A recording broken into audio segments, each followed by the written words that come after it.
எண்ணத்தால் மட்டும் ஒரு கட்சி இயங்க முடியாது. அரசியல்ல எண்ணிக்கை முக்கியம். ஆகவே எங்கள் எண்ணிக்கை அதிகமாக்குவதற்கு எங்கள் தலைவர் எடுத்திருக்கிற முயற்சியில அதிமுக இன்றைக்கு கரைந்து கொண்டிருக்கிறது, காணாமல் போய்க் கொண்டிருக்கிறது.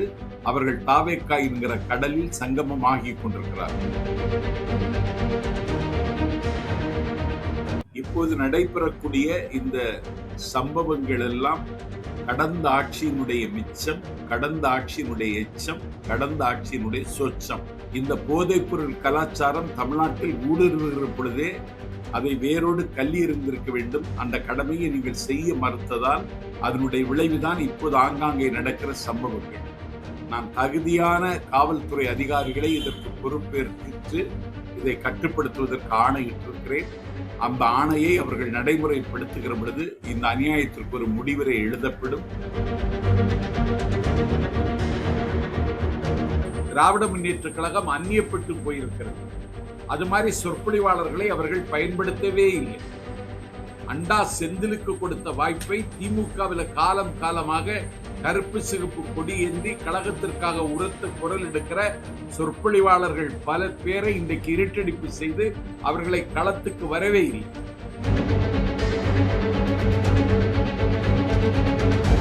ஆகவே தமிழ்நாட்டில் பிஜேபி அல்லாத ஒரு கட்சியை அவர் தொடங்க போகிறார். பிஜேபிக்கு அதில் சம்பந்தம் இல்லை. அந்த கட்சி தொடங்கினால் ஒரு பெரிய தாக்கத்தை தமிழ்நாட்டில் ஏற்படுத்தும். வருகிற 2029 தேர்தல், நாடாளுமன்ற தேர்தலில் திமுகவுக்கு இடம் இல்லை, அதிமுகவுக்கு இடம் இல்லை. தாவேக்காவுக்கும் அண்ணாமலை தொடங்குகிற கட்சிக்கு தான் போட்டியாக இருக்கும். தினசரி சவால் விடுவார், தினசரி ஏதாவது செய்தி பதிவிடுவார். அதையெல்லாம் எதிர்கொள்வதற்கு தாவேக்கா தயாராகும். நான் தலைவரிடத்தில் கேட்பேன், அந்த கடமையை நானே செய்வேன்.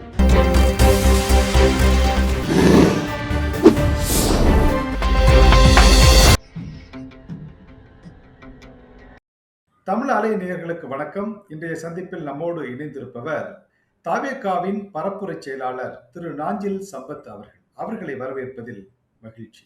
வணக்கம் சார். வணக்கம். வணக்கம். வணக்கம் சார். சார், முதலமைச்சராக பதவியேற்ற பிறகு முதல் முறையாக ஒரு பொது நிகழ்ச்சியில முதலமைச்சர் திரு விஜய் திருச்சி கிழக்கில் நேற்று கலந்து கொண்டார். அந்த நிகழ்ச்சியில அவர் பேசிய பேச்சுக்கள் மிகவும் பரபரப்பாக பார்க்கப்பட்டது. தேர்தலுக்கு முன்பு எப்படி அவர் பிரச்சாரங்களில் ஈடுபட்டாரோ அதே மாதிரி தான் 5000 பேர் மட்டும்தான் இடம்பெற்ற கூட்டம் அந்த கூட்டம். அதற்கு அடுத்தபடியாக அவர் பேசும்போது சொன்ன விஷயங்கள் இன்னும், அதாவது திமுகவிற்கும் தாவேக்காவுக்கும் இடையில தான் போட்டி, தீய சக்திக்கும் தூய சக்திக்கும் இடையில தான் போட்டி அப்படிங்கிற மாதிரி மறுபடியும் அதே நரேட்டிவை செட் பண்றாரு. என்ன, அதான் அரசியல் ஆட்சி அமைச்சாச்சு, நீங்க உங்களுடைய போட்டியாளராக இருந்த திமுகவை நீங்க வென்று விட்டாச்சு, இப்ப மறுபடியும் அதே நரேட்டிவை செட் பண்றதுக்கு என்ன காரணம் சார்? இல்ல, தமிழ்நாட்டின் எதிர்க்கட்சி அந்தஸ்தில் இருப்பது திமுக தான். இந்த அரசாங்கத்தை கேள்வி கேட்கிற இடத்திலும் விமர்சிக்கிற இடத்திலும் அவர்கள் தான் இருக்கிறார்கள். அதிமுக இல்லையா? இல்ல, அதிமுகவை சேர்த்து நேற்றை விமர்சித்திருக்கிறார். திமுக தீய சக்தி, அதிமுக தீர்ந்து போன சக்தி அப்படின்னு சொல்லிட்டு ஒரு ஃபயர் டெண்டன்சியில் நிறைய பேசியிருக்கிறார். அதற்கு காரணம் இடைத்தேர்தலை சந்திக்க வேண்டியது இருக்கிறது. கண்டிப்பாக ஒரு 5 தொகுதிகளில் சந்திக்க வேண்டிய நிலைமை தமிழ்நாட்டு அரசியலில் கனிந்திருக்கிறது. எல்லா வாக்காளர்களுக்கும் சேர்த்துத்தான் நேற்றைக்கு அவர் பேசிய பேச்சு. கலைஞர் அவர்கள் ஜெயலலிதா முதலமைச்சராக முடிசூட்டப்பட்ட பொழுது 1996 6 மாதம் வாளா இருப்பேன், அதற்கு பின் வாளாக மாறுவேன் என்று சொன்னார். 6 மாத காலம் அன்றைக்கு கலைஞர் அமைதியாக இருந்தார். இவர்கள் அடுத்த நாளிலேயே விமர்சிக்க தொடங்கிவிட்டார்கள். ஒரு தாவேக்காவை எதிர்கொள்ள முடியாமல் திணறுகிறவர்கள் ஊத்து வருகிற ஜென்சி தலைமுறையினை ஆக்கிரமித்திருக்கின்ற தாவேக்காவுக்கு அதை எதிர்கொள்ள வேண்டுமானால் நாமும் அதுபோல ஜென்சி தலைமுறையை கபலீகரம் செய்ய வேண்டும் என்று அண்ணா அறிவாலயத்தில் கலைஞர் அரங்கத்தில் ஒரு நிகழ்ச்சி நடத்தினார்கள். ஆகவே அவர்கள் தாவேக்காவை எதிரியாக பார்க்கிற சூழலில் இன்றைக்கு அவர்கள் ஒரு வீகம் வகுப்பது மாதிரி அவர்கள் போட்ட வேடம் அன்றைக்கு எடுபடவில்லை. ஆகவே தாவேக்கா தன்னுடைய வாக்குகளை தக்க வைத்துக் கொள்ள வேண்டுமானாலும், தன்னுடைய செல்வாக்கை தொடர்ந்து நிரூபிக்க வேண்டுமானாலும், திராவிட முன்னேற்றக் கழகம் என்கிற முன்னாள் ஆளுங்கட்சியைத்தான் கேள்வி கேட்க வேண்டும். அதுதான் எதிர்க்கட்சி அந்தஸ்தில் இருக்கிறது என்கிற அடிப்படையில் அரசியலில் ஒரு ஷேடோ கவர்மெண்ட் எதிர்க்கட்சின்னா அந்த எதிர்க்கட்சியை தான் கேள்வி கேட்க வேண்டும் என்று நேற்றைக்கு அவர் பேசினார். ரொம்ப பிரமாதமான பேச்சு. தீய சக்தி என்று சொன்னவர் தூர சக்தி என்றார், பார சக்தி என்றார், அதற்கு பிறகு தூர்ந்து போன சக்தி என்றார். தூர்ந்துன்னா கிணறுகள் தண்ணீர் வற்றி போறதற்கு பிறகு அது தூர்ந்து போகும். தூர்ந்து போன கிணறுல மீண்டும் தண்ணி எடுக்க வேண்டுமானால் ஒரு ஆளை இறக்கி அதை தோண்டும் பொழுதுதான் விஷ எரிவாயு கசியும். அந்த கசிவில் பல மரணங்கள் தமிழ்நாட்டில் கூட நடந்ததுண்டு. ஆகவே திமுக தூர்ந்து போன சக்தி. அதை தோண்ட ஆரம்பித்தால் அபாயம் ஏற்படும் என்கிற வகையில் நேற்றைக்கு அந்த அழகான சொற்களை அதை காயின் பண்ணி அவர் பேசியிருக்கிறார். தீர்ந்து போன சக்தி என்று அதிமுகவையும் கடுமையாக விமர்சித்திருக்கிறார். எடப்பாடி தலைமையில் அதிமுக இன்றைக்கு நொண்டுகிறது. நடக்க முடியாமல் இன்றைக்கு அந்த கட்சி இருக்கிறது. ஒரு சராசரி தொண்டன் அதிமுக ஒன்றாக வேண்டும், நன்றாக வேண்டும் என்று சோழவள நாட்டில் திருப்பனந்தாளில் நேற்றைக்கு அவன் தீக்குளித்து இறந்திருக்கிறான். ஆகவே ஒரு தீர்ந்து கொண்டிருக்கிற சக்தியை உயிர்ப்பிப்பதற்கு முடியும் என்று அந்த தம்பி நம்பவில்லை. இதற்கு தீக்குளிப்பதுதான் தீர்வு என்று அவன் தீர்ந்து போய்விட்டான். அதனால அதிமுகவையும் திமுகவும் தான் சம போட்டியில் இருப்பார்கள் என்று கருதி ரெண்டையும் விமர்சித்தார். அந்த விமர்சனம் இன்னைக்கு நாட்டு மக்கள் மத்தியில் மிகப்பெரிய வரவேற்பை பெற்றிருக்கிறது. ஏர்போர்ட் விமான நிலையத்திலிருந்து நிகழ்ச்சி நடந்த இடம் வரைக்கும் சாலையினுடைய இருமருங்கும் அணிவகுத்து நின்ற அலை அலையாக அணிவகுத்து வந்த மக்களை பார்த்து அவர் கையசைத்துக் கொண்டும் கும்பிட்டு கொண்டும் தான் மேடைக்கு வந்தார். திருப்பி விமான நிலையம் செல்லுகிற வழியிலும் அதே போன்ற ஒரு கூட்டத்தை சந்தித்தார். அனுமதித்தது 5000 பேர் என்றாலும் நேற்றைக்கு ஒரு 10 லட்சம் பேர் எங்கள் தலைவரை பார்த்திருக்கிறார்கள், பரவசத்திற்கு ஆளாகி இருக்கிறார்கள். Okay sir. ஒரு புரிதலுக்காக உங்ககிட்ட ஒரு கேள்வி கேட்கிறேன் சார். அதாவது தேர்தல் பிரச்சாரத்திற்கு முன்பு ஆளுங்கட்சியாக இருந்த திமுகவை தாவேகா எதிர்த்து பிரச்சாரம் செய்தது. அப்போது நீங்கள் குறிப்பிட்ட விஷயம் தாவேகாவிற்கும் திமுகவுக்கும் இடையில் தான் போட்டி என்று நீங்க குறிப்பிட்டு பிரச்சாரம் பண்ணீங்க. அந்த ஒரு நரேட்டிவை செட் பண்ணீங்க. அதே மாதிரி இப்போ தாவேகா ஜெயித்து ஒரு ஆளுங்கட்சியாகவும் திமுக எதிர்கட்சியாகவும் வந்துவிட்டது. அதே நேரத்துல நீங்க அதிமுகவை 47 இடங்கள் வென்று அவர்களும் ஒரு குறிப்பிட்ட கட்சியாக இருக்காங்க. அவங்க நீங்க அதாவது அந்த கட்சியை டைலூட் பண்ணணும் அப்படிங்கிறதுக்காகவே அவங்கள பிற கட்சிகளோடு மற்றும் பிற கட்சிகள் அப்படின்னு நீங்க ஒதுக்குறது நிறைய விமர்சனங்களை ஏற்படுத்தியிருக்கு. அதாவது கிட்டத்தட்ட திமுகவை விட அதிக ஆண்டுகள் ஆண்ட கட்சி அப்படின்னு பார்த்தா அதிமுக தான். திமுகவிலிருந்து பிரிந்து அதிமுக உருவானாலும் தமிழ்நாட்டை அதிக முறை ஆண்ட கட்சியாக பார்க்கப்படுகிற அதிமுகவை நீங்கள் பிற கட்சிகளோடு சேர்ப்பது எந்த விதத்தில் நியாயம் அப்படிங்கிற ஒரு கேள்வி எழுந்திருக்கு. இல்ல 31 ஆண்டு காலம் பாராண்ட கட்சி அந்த கட்சி. ஒரு 2வது முறையாகவும் தனித்து நின்று வெற்றி பெற முடியும் என்று 2016 அம்மா அவர்கள் நிரூபித்தார்கள். ஆகப்பெரிய கட்சி, விளிம்பு நிலை மக்களின் நம்பிக்கை பெற்ற கட்சி, இந்திய துணைக்கண்டத்து அரசியலில் 3வது இடத்தில் இருந்த கட்சி. எடப்பாடி பழனிசாமி தலைமை ஏற்றதற்கு பிறகு 12 தோல்விகளை இந்த கட்சி சந்தித்திருக்கிறது. இப்பொழுது இந்த அதிமுகவினுடைய தொண்டன் கட்சி மாறி திமுகவுக்கு போகவில்லை. அவன் தானாகவே தாவேக்காவில் வந்து சேர்ந்து விடுகிறார். எத்தனை பேர் சேர்ந்தார்கள் என்கிற விவரம் என்பதை விட இப்படி சேருகிறார்கள் என்பதை தடுப்பதற்கு கூட எடப்பாடி பழனிசாமியால் முடியவில்லை. ஆகவே அதிமுக தொண்டர்கள் தாவேக்காவை நோக்கி சாறை சாறையாக வருகிற பொழுது அவர்களை வரவேற்கிற இடத்திலும் அவர்களை கௌரவிக்கிற இடத்திலும் தாவேக்கா இருக்கிறது. ஆகவே அந்த கட்சி தலைமைதான் குற்றவாளியை தவிர அந்த கட்சி அல்ல. ஆனால் அந்த கட்சி தன்னுடைய இருப்பை தக்க வைத்துக் கொள்ள முடியாமல் இன்றைக்கு திணறுகிறது. அதிகாரத்தில் இருக்கிற பிஜேபி கட்சியோடு கூட்டணி வைத்து அன்றைக்கே அந்த கட்சி தன்னுடைய ஆன்மபலத்தை இழந்துவிட்டது.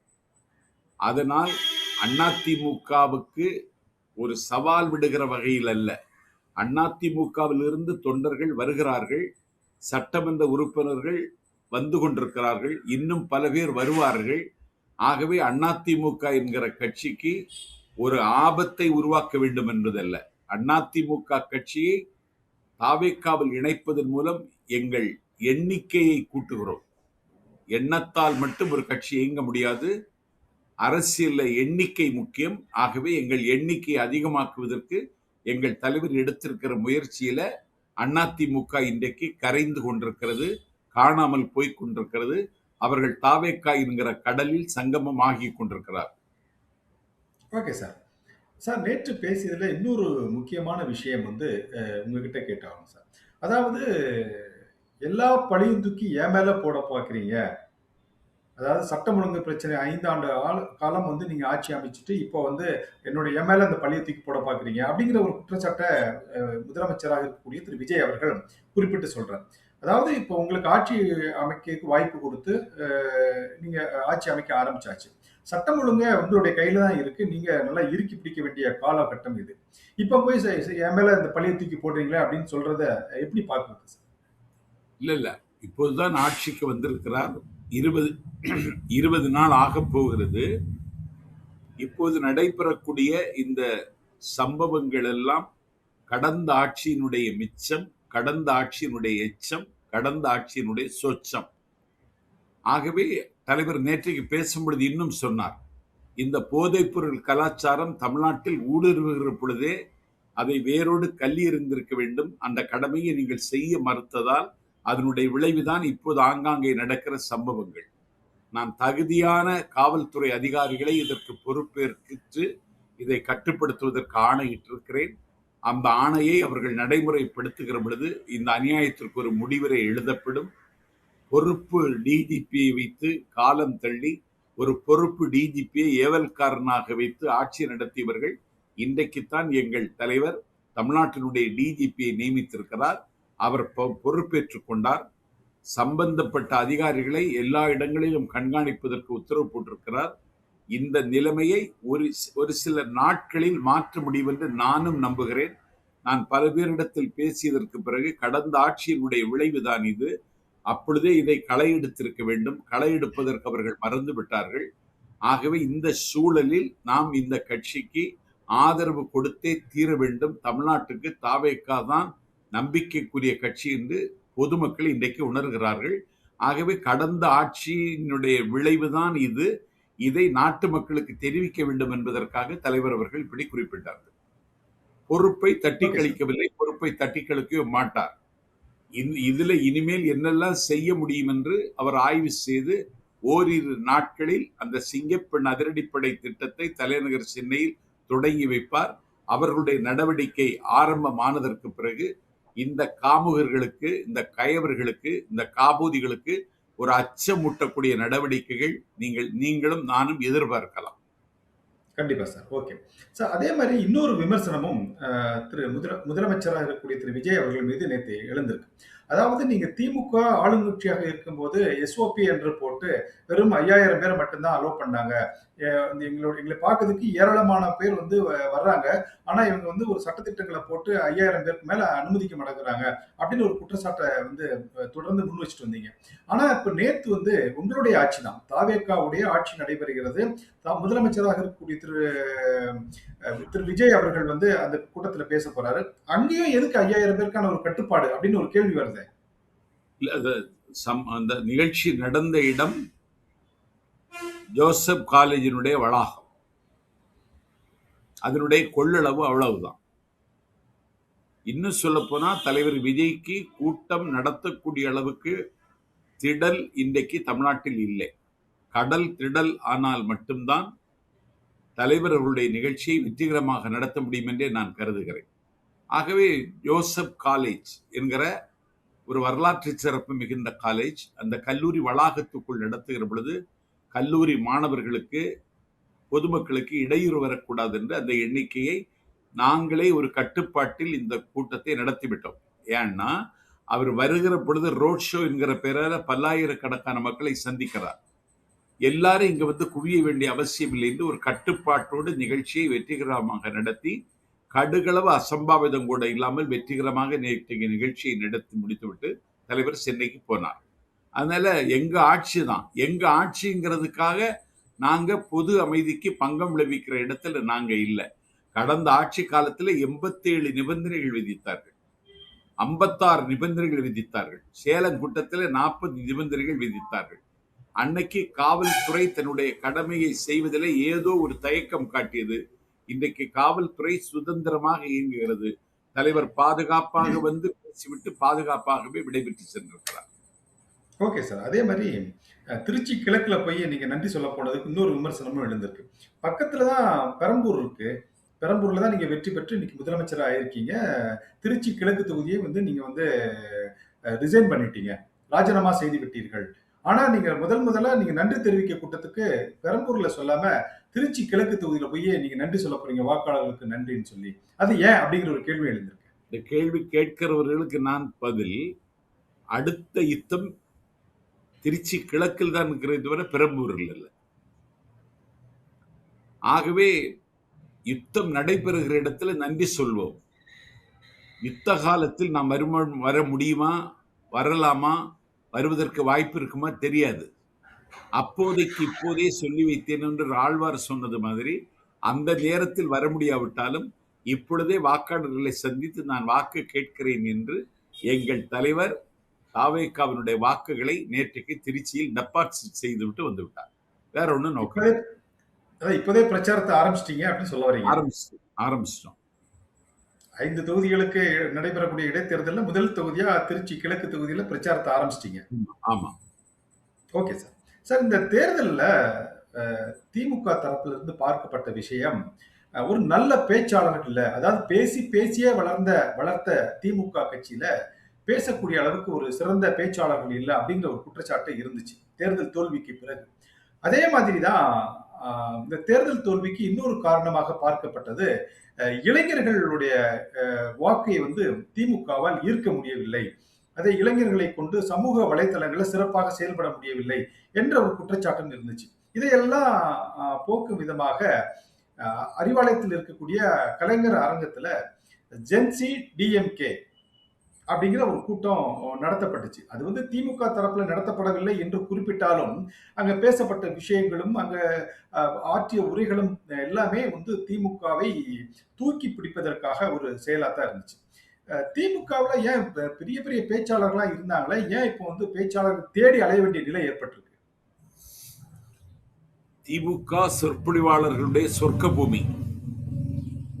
திராவிட முன்னேற்ற கழகத்தினுடைய மேடைகளை மாலை நேரத்து பல்கலைக்கழகம் என்றார் Anna. Oh my God if I got a chance என்று சொன்ன ஆபிரகாம் லிங்கனை இந்த நாட்டில் அறிமுகம் செய்தது பள்ளிக்கூடமோ பல்கலைக்கழகமோ அல்ல, திராவிட முன்னேற்ற கழகத்தினுடைய மேடை. உலகை குலுக்கிய புரட்சிகளை, உலகை திருத்திய உத்தமர்களை, உலகத்தின் உருவம் உருமாறிய விதங்களை எல்லாம் திமுக மேடையில் பந்தி வைத்ததன் விளைவாகத்தான் திமுக ஒரு அறிவியக்கம் என்கிற தகுதியை பெற்றது. இன்றைக்கு அவர்களுக்கு பேச்சாளர் என்றால் அவங்க ரசனையே சிவாஜி கிருஷ்ணமூர்த்தி. நாலாந்தர நடையில் மன்மத ஜோக்குகளை கட்டவிழ்த்து விடுகிறவரே இந்த நாட்டில் இளைஞர்களை பாசறை கூட்டத்திற்கே அனுப்புகிறார் உதயநிதி. இன்னைக்கு இளைஞரணியே தன்னுடைய கட்டுமானத்தை இழந்து கொண்டிருக்கிறது. இளைஞர்கள் அந்நியப்பட்டு போனார்கள். இளைஞர் அணியே இன்றைக்கு அந்நியமாகி கொண்டு வருகிறது. தம்பி உதயநிதி அவர்களுக்கு எல்லாமாக இருந்தவன் ஜோயல். ஜோயில் என்கிற வழக்கறிஞர் 1996 மதிமுகவில் சீட்டு கேட்டவர். அவர் மதிமுகவினுடைய மாவட்ட செயலாளராக கடமையாற்றியவர். 3 முறை 8 லட்சம் ரூபாய் மதிப்புள்ள செங்கோலை உதயநிதிக்கு வழங்கியவர். அந்த ஜோயலுக்கே ஒரு சீட் இன்னைக்கு கொடுக்கல. இளைஞரணிக்கு எந்த ரெப்ரசன்டேஷன், எந்த பிரதித்துவம் இல்லாமல் இன்றைக்கு திமுக இருப்பதனால்தான் இளைஞர்களிடமிருந்து இன்றைக்கு திராவிட முன்னேற்ற கழகம் அந்நியப்பட்டு போயிருக்கிறது. அது மாதிரி சொற்பொழிவாளர்களை அவர்கள் பயன்படுத்தவே இல்லை. அண்டா செந்திலுக்கு கொடுத்த வாய்ப்பை திமுகவில் காலம் காலமாக கருப்பு சிகப்பு கொடி ஏந்தி கழகத்திற்காக உரத்த குரல் எடுக்கிற சொற்பொழிவாளர்கள் பல பேரை இன்றைக்கு இருட்டடிப்பு செய்து அவர்களை களத்துக்கு வரவே இல்லை. ஆகவே திமுகவினுடைய பிரச்சார கூட்டம்தான் திமுகவினுடைய வெற்றியை தீர்மானிப்பது. ஒரு தேர்தலுக்கு முன்னால் ஒரு சொற்பொழிவாளர் கூட்டம் நடத்த வேண்டும், நடத்தவில்லை. என்ன பேச வேண்டும் என்று இந்த பேச்சாளர்களுக்கு பயிற்சி கொடுத்திருக்க வேண்டும், கொடுக்கவில்லை. தேர்தல் காலத்தில் நீங்கள் வழிப்பயணம் போகிற பொழுது உங்களுக்கு வசதி வாய்ப்புகள் குறைவாக இருக்குமானால் இதை வைத்துக் கொண்டு முன்பணம் கொடுக்கிற பழக்கம் திமுகவுக்கு கொண்டு அந்த கடமையை செய்யவில்லை. வள்ளியூரிலே 5 கோடி ரூபாய்க்கு மனோகரமான மலையாள மண்ணிலிருந்து தேக்கை வரவழைத்து மாளிகை எழுப்பி இருக்கக்கூடிய அண்டா செந்திலுக்கு கொடுத்த மரியாதையை ஆண்டாண்டு காலம் திமுகவிலே பேசி வளர்த்த அந்த தம்பிகளுக்கு கொடுக்கவே இல்லை. ஏனென்றால் திமுக இன்றைக்கு ஒரு கார்ப்பரேட் மயமாகி வருகிறது. சபரீசன் உதயநிதியினுடைய கூட்டணியால் திமுக உள்ளீடற்று போய்விட்டது. திமுக இன்றைக்கு உயிர் போகும் நிலையில் இருக்கிறது என்பதை அந்த கட்சியில் இருக்கிற நிர்வாகிகளே சொல்லுகிறார்கள். நேற்றைக்கு எங்கள் தலைவரும் சுட்டிக்காட்டினார். இப்பொழுது இளைய தலைமுறை, அடுத்த தலைமுறைக்கு அடுத்த தலைமுறை இப்பொழுதே தாவேகாவுக்கு வாக்களிக்க வேண்டும் என்று காத்திருக்கிறார். அந்த தலைமுறையை இன்றைக்கு இவர்கள் எப்படியாவது தன்பக்கம் ஈர்க்க முடியுமா என்று அண்ணா அறிவாலயத்திலே கலைஞர் அரங்கத்திலே நேற்று முன்தினம் ஒரு கேலி கூத்தை நடத்தினார். யாருடைய பேச்சும் ஈடுபடவில்லை, ரசிக்கும்படியாகவும் இல்லை, ருசிக்கும்படியாகவும் இல்லை. யாராவது எமோஷனலாக பேசிய ஒரு உணர்ச்சி மயமாக்கினார்களா என்றால் அதுவும் கிடையாது. ஆகவே திமுகவிலே பேச்சு போட்டியை நடத்தி 200 சொற்பொழிவாளர்களை நானே தேர்ந்தெடுத்து அந்த சொற்பொழிவாளர்களை ஒருவரை கூட கூப்பிடவில்லை. அந்த சொற்பொழிவாளர்கள் இன்றைக்கு பசியோடும் பட்டினியோடும் காத்திருக்கிறார்கள். அதில் 30 சொற்பொழிவாளர்கள் தாவேகாவுக்கு வருவதற்கு தம்பி மில்லர் மண்டேலா சவுத் சோன்ல முதல் பரிசு பெற்றவர். அவருடைய தலைமையில 30 சொற்பொழிவாளர்கள் வரப்போகிறார்கள். அவர்கள் என்னிடத்தில் பேசிக் கொண்டிருக்கிறார்கள்.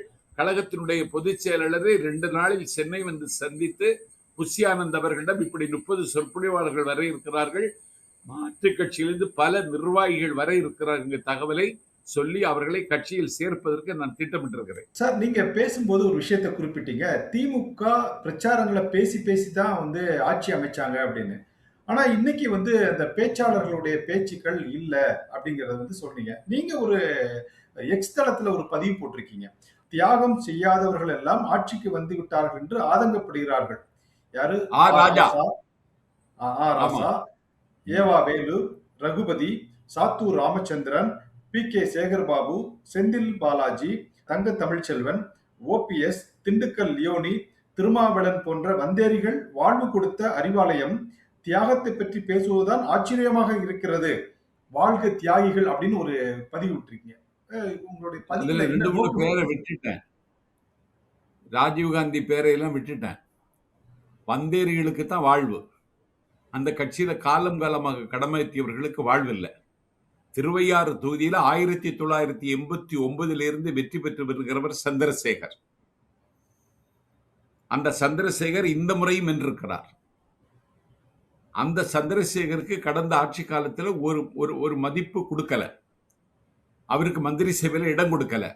அந்த சந்திரசேகருடைய தொகுதி உள்ளிட்ட சோழவள நாட்டில் தஞ்சை மாவட்டத்தினுடைய பொறுப்பாளராக அன்பில் மகேஷ் பொய்யாமொழியை நியமித்தார் ஸ்டாலின். ஆகவே நேற்றைக்கு எம்எல்ஏ ஆனவன் காலம் காலமாக சட்டமன்ற உறுப்பினர்களாக இருக்கிறது மேலாதிக்கம் செலுத்தினார். அவர்கள் உடைந்து நொறுங்கி போனார்கள். கும்பகோணத்தில் தொடர்ந்து வெற்றி பெற்று வருகிறவர் சாக்கோட்டை அன்பழகன். திமுகவில் இருக்கிற வாரி வாரி கொடுக்கிற வள்ளல் அவர். பகுத்தறிவு பண்பாளர், அனைவரையும் அன்பால் அரவணைத்து செல்லுகிறவர். எந்த நிர்வாகி வீட்டுக்கு வந்தாலும் சாப்பிடாமல் அனுப்ப மாட்டார் அண்ணன் அன்பழகன், சாகுடைய அன்பழகன்.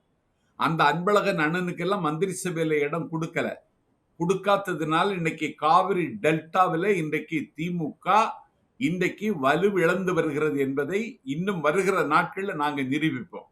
கும்பகோணத்துல ஒரு படிக்க போய் டிஸ்கனெக்ட் ஆன தம்பி இன்றைக்கு வேளாண்மைத்துறை அமைச்சராக முடிசூட்டப்பட்டிருக்கிறார். அந்த இடத்து நேற்றைக்கு அன்பழகனுக்கு கொடுத்திருக்க வேண்டும், கோசி மணிக்கு பிறகு கொடுக்கல. அந்த தம்பி வசதி உள்ளவனா என்று கேட்டால் இல்ல. வசதி இல்லாதவன், வாய்ப்பு இல்லாதவன், சொந்த வீடு இல்லாதவன். அவருடைய உடன் பிறந்த அண்ணன், உனக்கு இன்னைக்கு ஒரு அந்தஸ்தான பதவி கிடைச்சிருக்கு, நீ ஏன் வீட்டுல வந்து இருன்னு சொல்லி அவருக்கு வீடை அந்த வேளாண்மைத்துறை அமைச்சர் தம்பிக்கு கொடுத்திருக்கிறார். இப்படி சாமானியனுடைய சகாப்தத்தை இன்றைக்கு உருவாக்கி இந்த ஆட்சி தாவேக்கா உருவாக்கி இருக்கிறது. திமுக அந்த கடமையை செய்ய மறந்தது என்பதுதான் உண்மை. ஓகே சார், அதான் நீங்க பேசும்போது ஒரு விஷயத்தை குறிப்பிட்டீங்க. திமுக வந்து தேர்தலில் பிரச்சாரம் சரியா மேற்கொள்ளல, அதனால தோல்வி அடைஞ்சிட்டாங்க. ஸோ இன்னைக்கு அவங்க புதுசா தேர்வு செய்து ஜென்சி டிஎம்கே அப்படிங்கிற பேச்சாளர்கள் வந்து மேடையில் எப்படி பேசுறாங்க தெரியுமா? ஆமா, நாங்க கொத்தடிமை தான், கொத்தூஸ் தான் அப்படிங்கிறான் ஒருத்தர். இன்னொருத்தர் சொல்றாரு, நாங்க 200 ரூபாய் ஊப்பி தான் அப்படிங்கிறாரு. இன்னொரு தம்பி பேசுறாரு. அவர் பேசும்போது சொல்றாரு, அதாவது வாழை வெட்ட வெட்ட வளர்றதுக்கு நாங்க வாழை இல்லடா, நாங்க எப்பவும் நிக்கிற ஆலமரம் அப்படிங்கிறாரு. அதாவது பேச்சுக்கள் இந்த மாதிரி திமுக வந்து திமுகவுடைய மேடையில பேசப்படக்கூடிய கேட்கறதுக்கு, அதாவது அண்ணாதுறையில ஆரம்பிச்சு பணம் கொடுத்து சீட் வாங்கி போய் பார்த்த காலங்கள்லாம் போய் இன்னைக்கு வந்து இந்த மாதிரி ஒரு ஜென்சி இளைஞர்களை வைத்து மேடையை நிரப்ப வேண்டிய ஒரு கட்டாயம் ஏன் ஏற்பட்டதுன்னு கேட்கிறேன் சார். இல்ல, இங்கர்சாலுக்கு பேச்ச விலை கொடுத்து கேட்டார்கள், அண்ணாவின் பேச்சை விலை கொடுத்து கேட்டார்கள். அண்ணாவினிடம் இருந்த ஆயுதமே பேச்சு மட்டும்தான். அண்ணா சொன்னார், திமுகவுக்கு சின்னமாக இருக்க வேண்டுமானால் அந்த தகுதி நாக்குக்கு தான் இருக்கிறது, நாக்கையே சின்னமாக்க வேண்டும் என்றார் அண்ணா. அண்ணா பொழுதெல்லாம் பேசினார்.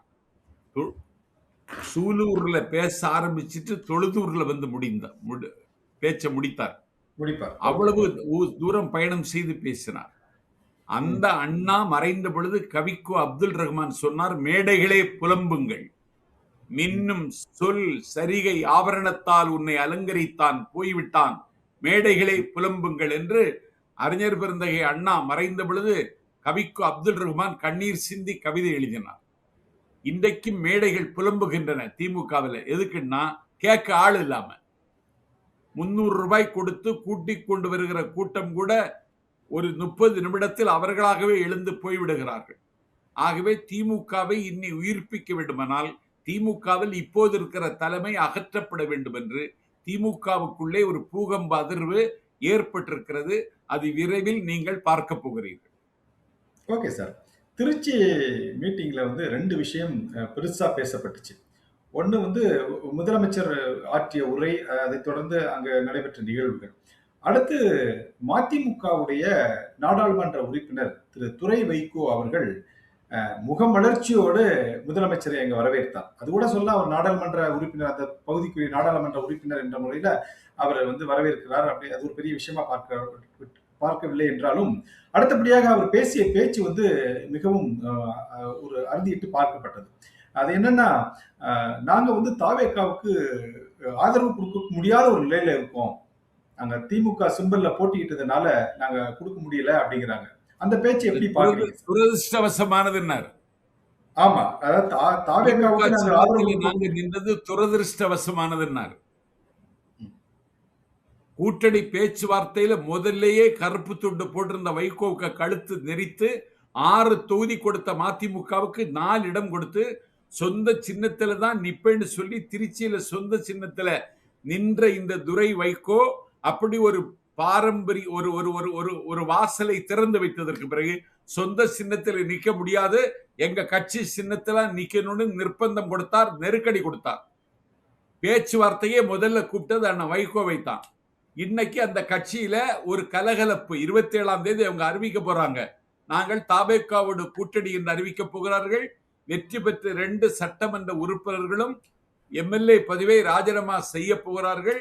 அவர்கள் தாவேக்காவுக்கு பலம் சேர்க்க வேண்டும் என்று முடிவெடுத்து விட்டார்கள். 6 மாதம் விஜயை பற்றி நான் எதுவும் பேச மாட்டோம் என்று அந்த கட்சியினுடைய பொதுச் செயலர் அண்ணன் வைகோ இன்றைக்கு திருவாய் மலர்ந்த இருக்கிறார். ஆகவே மதிமுக எந்த முடிவெடுத்தாலும் அந்த முடிவுக்கு முகமாக இருப்பது துரை வைகோ. வைகோவுக்கு இனிமேல் மதிமுகவில் ஆதிக்கம் செலுத்துவதற்கான வாய்ப்பு இல்லை என்றும் நிர்வாக குழுவில் அதை பற்றி பேசினார்கள் என்றும் எனக்கு செய்தி வந்திருக்கிறது. ஆகவே மதிமுகவும் எங்க கூட வரப்போகுது. தாவேக்கா ஒரு திராவிட இயக்கம்னு துரை வைகோ சொல்லிட்டார். சார், பிரேமலதா விஜயகாந்த் அவர்கள் கூட நேத்து ஒரு பேட்டியில சொல்லியிருக்காங்க, எனக்கு துணை முதலமைச்சர் பதவி கூட கொடுத்திருப்பாங்க, நான் வந்து அப்ரோச் பண்ணியிருந்தா அப்படிங்கிற மாதிரி ஒரு ஸ்டேட்மெண்ட் கொடுத்திருக்காங்களா சார்? அதை எப்படி பாக்குறீங்க தாவேக்காவுல? இல்ல, அந்த பேச்சுல முதல்ல நாவடக்கம் இல்ல, வீடு தேடி கொண்டு தருவார்னு சொல்றாங்க அந்த அம்மா. அதற்கு பிறகு அந்த நிர்வாகிகள் மத்தியில் பேசுகிற பொழுது நாங்க எதையும் பொருட்படுத்துறது இல்லைன்னு சொல்லி, நாங்க எங்க வழியில நாங்க உறுதியாக இருப்போம்னு சொல்லி, நாங்க சோஃபாக்கெல்லாம் ஏங்கலன்னு சொல்றாங்க. இது தாவேக்காவை ஒரு தாவேக்கா தொண்டனாக சொல்லுகிறேன், என்னையே காயப்படுத்தி இருக்கிறது. இன்றைக்கு அவர் எடுத்த முடிவு தவறான முடிவு என்பதை சரியாக உணர்ந்திருக்கிறார், உள்வாங்கி இருக்கிறார். தாவேக்காவோடு சேர்ந்து அவர் ஒரு 10 தொகுதி நின்றிருந்தால் 10 தொகுதியும் வென்றிருக்கும்.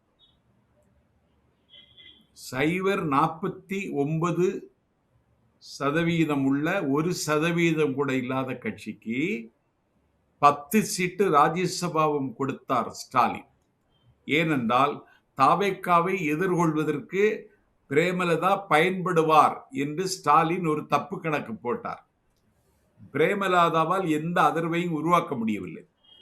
இப்பொழுது பிரேமலதாவுக்கு நாங்கள் வெற்றியை செறித்துக் கொள்ள முடியாமலும், தாவேக்காவில் சேர்ந்திருந்தால் நாம் இன்றைக்கு கௌரவமாக இருந்திருக்கலாம் என்ற ஒரு கவலை அவரை அழுத்துகிறது என்பதை அந்த பேச்சின் மூலம் புரிந்து கொண்டேன். ஆகவே நாடாளுமன்ற மேலவை உறுப்பினர் அவர் பேசி ஒன்றும் கிழிக்க போறதில்லை, சுதீஷ், அதனால அதை ராஜினாமா செய்துட்டு தாவேக்காவோடு தொடர்பு கொள்ள முயற்சித்தால், இன்றைக்கு அண்ணன் வைகோ எடுத்த முடிவை பிரேமலதாவும் நாளைக்கு எடுத்தா எங்க கூட்டணியில வரலாம். திமுகவை இன்னும் தனிமைப்படுத்துவதற்கு வாய்ப்பு இருக்கு. அதான் சார் என்னுடைய கேள்வியும். அதாவது ஏற்கனவே வந்து கடந்த தேர்தலில் திமுகவோட கூட்டணி இருந்த 2 கம்யூனிஸ்ட் கட்சிகள், விடுதலை சிறுத்தைகள், இந்திய யூனியன் முஸ்லீம் லீக் கட்சிகள் எல்லாமே வந்து இப்போ தாவேக்காவுக்கு ஆதரவு கொடுத்துட்டாங்க. எஞ்சி இருக்கக்கூடிய பெரிய கட்சிகள்ல 2 கட்சி தான், அது மதிமுக, அடுத்து தேமுதிக. மதிமுக ஆல்மோஸ்ட் வந்து நாங்க வந்து தாவேக்காவுக்கு ஆதரவு கொடுக்க முடியாது, துரதிருஷ்டவசமானது அப்படின்னு கூட சொல்லியிருந்தாங்க. இப்ப தேமுதிகவும் அதே சாயல்ல பேசுறாங்களே. இப்ப தமிழ்நாட்டில் இருக்க எல்லா கட்சிகளும் இழுத்து தாவேக்காவோட வச்சுக்க போறீங்களா? இல்ல, ஒரு மதசார்பற்ற அணி என்பது தமிழ்நாட்டில் நாங்க தான், திமுக கிடையாது. தேசிய அளவிலையும் இது எதிரொலிக்கும். ஆகவே வடபுலத்தில் ராகுல் காந்தியாக இருந்தால், தென்புலத்தில் அதற்கு தலைமை தாங்குகிற தகுதியோடு எங்கள் தலைவர் இன்றைக்கு விஸ்வரூபம் எடுத்திருக்கிறார். ஆந்திராவினுடைய துணை முதலமைச்சர் பவன் கல்யாண் கூட எனக்கு மிகுந்த பொறாமையாக இருக்கிறது என்று எங்கள் தலைவரை பார்த்து சொல்லுகிறார். ஆகவே ஒரு நட்சத்திரமாக ஜொலித்த பவன் கல்யாணை இப்படி சொல்லுகிறார் என்றால், பிரேமலதாவுக்கும் அது இருக்கும் தானே. அதனால நம்ம எடுத்த முடிவு தவறாகி விட்டதோ என்று கருதுகிறார். சட்டமன்ற தேர்தலில் வெற்றியினுடைய விளிம்பு வரைக்கும் சிவகாசியில நாடாளுமன்ற தேர்தலில் வெற்றியின் விளிம்பு வரைக்கும் விருதுநகர் தொகுதியில் வந்த அவருடைய செல்வ புதல்வன் இன்றைக்கு விருதுநகர்ல அவர் தோற்கடிக்கப்பட்டிருக்கிறார். தன்னுடைய மகனை கூட அவரால் காப்பாற்ற முடியல. எப்படியோ விஜயகாந்துக்கு பேரை சொல்லி அவர் முதலில் வெற்றி பெற்ற விருத்தாசலம் தொகுதியில் தாளம் படுமோ, தறிபடுமோ, நான்படும் பாடு சொல்லத்தான் படுமோ, எண்ணத்தான் படுமோ, கேட்கத்தான் படுமோ என்று படாத பாடுபட்டு பிரேமலதா கரையேறி இருக்கிறார். ஆகவே எந்த கட்சியையும் அரவணைக்கிற பண்பு என் தலைவனுக்கு இருக்கிறது. ஒரு ஜனநாயக பண்பு இருக்கிறது. பெரியார் அழகாக சொல்லுவார், அடுத்தவனுடைய இருப்பை ஒத்துக்கொள்வதுதான் சுயமரியாதை என்று. அந்த சுயமரியாதை எங்கள் தலைவருக்கு இருக்கிறது. 2 இடங்களில் வெற்றி பெற்ற விடுதலை சிறுத்தைகள் கட்சியில இன்றைக்கு ஒரு அமைச்சர். 5 இடங்கள்ல வெற்றி பெற்ற காங்கிரஸ் கட்சியில் இன்றைக்கு 2 பேர் அமைச்சர் கொடுத்திருக்கிறார். இதுவரைக்கும் தமிழ்நாட்டின் வரலாற்றில் மந்திரி சபையில இடம்பெறாத இந்திய யூனியன் முஸ்லீம் லீக்குக்கு இன்றைக்கு பாபநாசம் தொகுதியில் வெற்றி பெற்ற ஷாஜகானுக்கு மந்திரி சபையில் இடம் கொடுத்திருக்கிறார். ஆகவே எங்கள் தலைவருடைய இதயம் அடுத்தவர்களுக்காக இறங்குவது மட்டுமல்ல, அடுத்தவர்களுக்காகவும் இயங்க வேண்டும் என்று கருதுவது. அப்படிப்பட்ட ஒரு தலைவர் நாளைக்கு பிரேமலதா இந்த முடிவெடுத்தாலும் ஆச்சரியப்படுவதற்கில்லை. இது திமுகவை நீங்க தனிமைப்படுத்தணும்னு நினைக்கிறீங்களா, இல்ல தாவேகாவை பெரிய ஒரு ஒரு கட்டமைப்போட உருவாக்கணும் என்று நினைக்கிறீங்களா? இல்ல, திமுக தனிமைப்பட்டு போகும். திமுகவிலேயே சில பூகம்ப அதிர்வுகள் தொடங்கிவிட்டது. ராஜா அந்த முடிவுக்கு வந்து விட்டார். கனிமொழியும் அந்த முடிவுக்கு வந்து விட்டார். திமுக இளைஞரணியே இன்றைக்கு கட்டுக்கோப்பாக இல்லை. ஆகவே மக்களிடமிருந்து அந்நியப்பட்டு போய்கொண்டிருக்கிற ஒரு கட்சியை நாங்க ஒரு பெரிய பகையாக பாராட்டாமல் தமிழ்நாட்டு அரசியல்ல ஒரு ஆபத்தான சக்தியாக நாங்கள் திமுகவை பார்க்கிறோம். ஏன்னா இன்றைக்கு அவர்கள் பேசுகிற பேச்சு அப்படி. இந்த ஜென்சி தலைமுறை, இவங்களுக்கு ஏதாவது ஜென்சி இருக்காங்களா? இவங்கள்ட்ட வீட்டுக்கு வீடு விஜய்னு எங்க தலைவர் சொன்னார். வீட்டுக்கு வீடு இருந்தாங்க. நீங்க பாத்தீங்களா என்னன்னு தெரியல. எங்களூர் அம்பலவாணர் கோவில்ல திருவிழா. என்னுடைய பேரன் மார்க்சிம் கார்கி தலைவர் விஜய் மாதிரி கோட்டு சூட்டு போட்டுட்டு மார்வேட போட்டியில அசத்தி கைதட்டல் அள்ளிட்டு போயிட்டான். தமிழ்நாடு முழுவதும் இது போன்ற பிள்ளைகள் இருக்கிறார்கள். ஆகவே ஜென்சி தலைமுறையெல்லாம் திமுக வசமாகாது. இருக்கிற முதியவர்களை காப்பாற்றுவதற்கு அவர்கள் முன்வர வேண்டும். ஓகே சார், ஜென்சி தலைமுறை உங்களோட தான் இருக்கான்னு நீங்க சொல்றீங்க. அதே நேரத்தில் இன்னும் தமிழ்நாடு அரசியல்ல ஒரு மாற்றம் ஏற்பட்டிருக்கு மாதிரி இப்போ ஒரு சூழ்நிலை இருக்கு.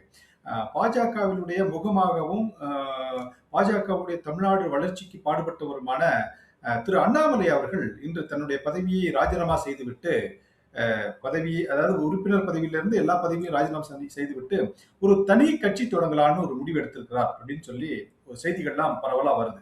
எப்படி பாக்குறீங்க? உங்களுக்கு ஒரு நண்பர் தான். அந்த முடிவு அவர் எடுத்து கிட்டத்தட்ட 1 வருட காலம் ஆயிற்று. மாவட்டங்கள் தோறும் அண்ணாமலை மன்றம் என்கிற பெயரில் ஒரு மன்றத்தை அமைத்தார்கள். நிர்வாகிகளையும் நியமித்தார்கள். இதை எல்லாரையும் ஒருங்கிணைப்பதற்கு புதுக்கோட்டை செல்வம் என்பவரை அவர் நியமித்தார். கட்சி தொடங்க போகிறாருன்னு அவருக்கு தெரிஞ்சு போச்சு. ஏன்னா தாவேகாவை எதிர்கொள்ளுகிற துணிச்சலை திமுக இழந்துவிட்ட நிலையில் தாவேகாவோடு மோதுவதற்கான பலத்தை அதிமுக சுத்தமாக தொலைத்து விட்ட நிலையில் ஒரு IPS அதிகாரியாக இருந்து தமிழ்நாட்டில் அண்ணன் ஸ்டாலின் முதலமைச்சராக இருக்கும் பொழுது பெரிய பரபரப்பை ஏற்படுத்தி தமிழ்நாட்டில் டெய்லி மக்களினுடைய கவனத்தை கவர்ந்தவர் அண்ணாமலை. ஸ்டாலினுக்கு பகிரங்கமாக சவால் விட்டவர் அண்ணாமலை. ஆகவே அவருடைய நெஞ்சில் ஒரு கனல் இருக்கிறது. அவரை ஈர்க்கிற அவரை நிறைய இளைஞர்களை அவர் ஈர்த்திருக்கிறார். ஆகவே தமிழ்நாட்டில் பிஜேபி அல்லாத ஒரு கட்சியை அவர் தொடங்க போகிறார். பிஜேபிக்கு அதில் சம்பந்தம் இல்லை. அந்த கட்சி தொடங்கினால் ஒரு பெரிய தாக்கத்தை தமிழ்நாட்டில் ஏற்படுத்தும். வருகிற 2029 தேர்தல், நாடாளுமன்ற தேர்தலில் திமுகவுக்கு இடம் இல்லை, அதிமுகவுக்கு இடம் இல்லை. தாவேகாவுக்கும் அண்ணாமலை தொடங்குகிற கட்சிக்கு தான் போட்டியாக இருக்கும். தினசரி சவால் விடுவார், தினசரி ஏதாவது செய்தி பதிவிடுவார். அதையெல்லாம் எதிர்கொள்வதற்கு தாவேகா தயாராகும். நான் தலைவரிடத்தில் கேட்பேன், அந்த கடமையை நானே செய்வேன். ஓகே சார், நீங்க சொன்னீங்க, அதாவது திரு அண்ணாமலை அவர்கள் தனி கட்சி தொடங்கினா ஒரு பெரிய தாக்கத்தை ஏற்படுத்துவார். இனி கட்சி தொடங்கினார்னா அது தாவேகாவுக்கு தான் பெரிய பாதிப்பை ஏற்படுத்தும் அப்படின்னு ஒரு நிலைமை இருக்கு. இல்ல, தாவேகாவுக்கு பாதிப்பை ஏற்படுத்த முடியாது. தாவேகாவுக்கு அறைகூவலாக இருக்கும், பாதிப்பெல்லாம் வராது.